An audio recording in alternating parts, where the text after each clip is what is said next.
If you were advising Senator J.D. Vance right now, I know a congressman from your state, Tom Emmer, he's playing Walz in that debate prep. What would you say to him? If you were in that room, what would that look like?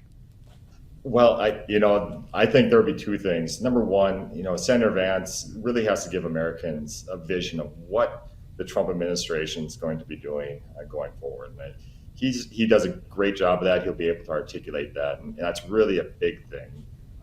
Is making sure that gives us some hope to Americans. And then the second thing is just to expose Governor Walz's record. Walz in Minnesota has been protected by the media.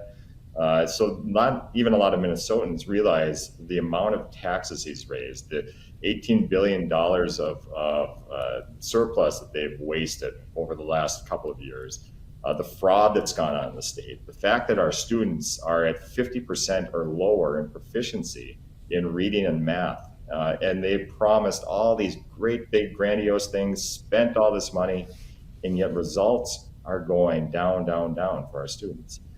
So I hope JD, and I know Representative Emmer will do a great job in preparing him and making sure that happens. That's a couple of things that I hope he does. And quite frankly, from what I've seen of Governor Walz, when pushed on his record, on the actual facts of his record, he can get pretty testy. And so that'll be an interesting debate. If he does lose his cool, it will be an opportunity for Vance, Senator Vance, to get in there and really poke in at those issues. I was talking with Congresswoman Fishbach yesterday about the debate, and she said a very similar thing. When pushed, he can be agitated. You're saying he's a political chameleon, but Americans who across the country, voters, are saying that he has a higher favorability rating. They like him better than J.D. Vance, and that's by double digits. So A, does that concern you? And B, how important is it for J.D. Vance to be likable or more likable tonight?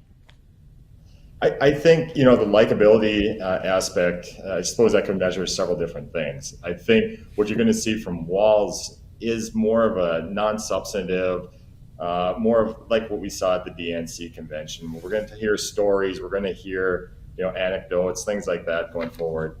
I hope JD comes across, and I'm sure he will, in a way where it shows a level of competency and strength, a stability. Because I think Governor Walz, when he gets off on these stories, you kind of start questioning, well, do you really have a vision for this country?